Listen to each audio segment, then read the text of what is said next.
My fellow Americans, on Saturday, at my direction, the United States successfully concluded an airstrike in Kabul, Afghanistan that killed the emir of al-Qaeda, Ayman al-Zawahiri. You know, Zawahiri was bin Laden's leader. He was with him the whole time. He was his number two man, his deputy at the time the terrorists attacked 9/11. He was deeply involved in the planning of 9/11. One of the most responsible for the attacks that murdered 2,977 people on American soil. For decades, he was the mastermind behind attacks against Americans, including the bombing of the USS Cole in 2000, which killed 17 American sailors and wounded dozens more. He played a key role in the bombing of U.S. embassies in Kenya and Tanzania, killing 224 and wounding over 4,500 others. He carved a trail of murder and violence against American citizens, American service members, American diplomats, and American interests. And since the United States delivered justice to bin Laden 11 years ago, Zawahiri has been a leader of al-Qaeda, the leader. From hiding, he coordinated al-Qaeda's branches and all around the world, including setting priorities for providing operational guidance that call for and inspired attacks against U.S. targets. He made videos, including in recent weeks, calling for his followers to attack the United States and our allies. Now, justice has been delivered, and this terrorist leader is no more. People around the world no longer need to fear the vicious and determined killer. The United States continues to demonstrate our resolve and our capacity to defend the American people against those who seek to do us harm. You know, we make it clear again tonight that no matter how long it takes, no matter where you hide, if you are a threat to our people, the United States will find you and take you out. After relentlessly seeking Zawahiri for years under Presidents Bush, Obama, and Trump, our intelligence community located Zawahiri earlier this year. He had moved to downtown Kabul to reunite with members of his immediate family. After carefully considering the clear and convincing evidence of his location, I authorized a precision strike that would remove him from the battlefield once and for all. This mission was carefully planned, rigorously minimized the risk of harm to other civilians. And 1 week ago, after being advised that the conditions were optimal, I gave the final approval to go get him. And the mission was a success. None of his family members were hurt, and there were no civilian casualties.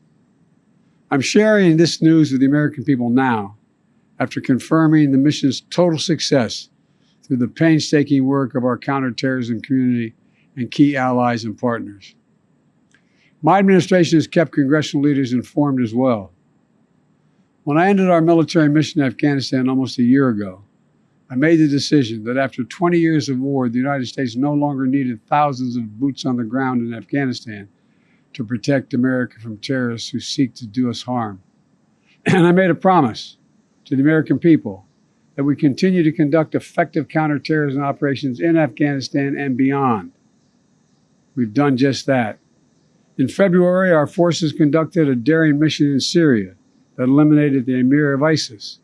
Last month, we took out another key ISIS leader. Now we have eliminated the emir of al-Qaeda. He will never again allow Afghanistan to become a terrorist safe haven, because he is gone, and we're going to make sure that nothing else happens.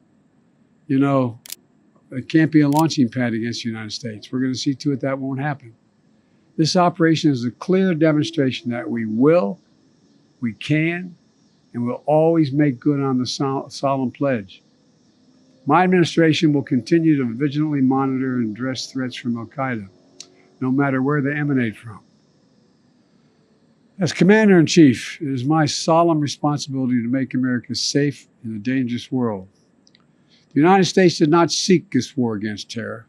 It came to us, and we answered with the same principles and resolve that have shaped us for generation upon generation: to protect the innocent, defend liberty, and we keep the light of freedom burning, a beacon for the rest of the entire world, because this is a great and defining truth about our nation and our people. We do not break. We never give in. We never back down. Last year on September 11th, I once more paid my respect to Ground Zero in New York City, at that quiet field in Shanksville at the Pentagon, standing in the memorial at Ground Zero, seeing the names of those who died forever etched in bronze is a powerful reminder of the sacred promise we made as a nation. We will never forget. The memorial also bears the quotation from Virgil: "No day shall erase you from the memory of time. No day shall erase you from the memory of time." So we continue to mourn every innocent life that was stolen on 9/11 and honor their memories. To the families who lost fathers and mothers, husbands, wives, sons and daughters, brothers and sisters, friends and co-workers on that searing September day, it is my hope that this decisive action will bring one more measure of closure. No day shall erase them from the memory of time. Today and every day, I'm so grateful for the superb patriots who serve the United States intelligence community and counterterrorism communities. They never forget. And those dedicated women and men who tirelessly work every single day to keep our country safe, to prevent future tragedies. It is thanks to their extraordinary persistence and skill that this operation was a success. They've made us all safer. And to those around the world who continue to seek to harm the United States, hear me now. We will always remain vigilant, and we will act, and we will always do what is necessary to ensure the safety and security of Americans at home and around the globe. Today, we remember the lost. We commit ourselves to the safety of the living, and we pledge that we shall never waver from defending our nation and its people. Thank you all, and may God protect our troops and all those who serve in harm's way. We will never give up.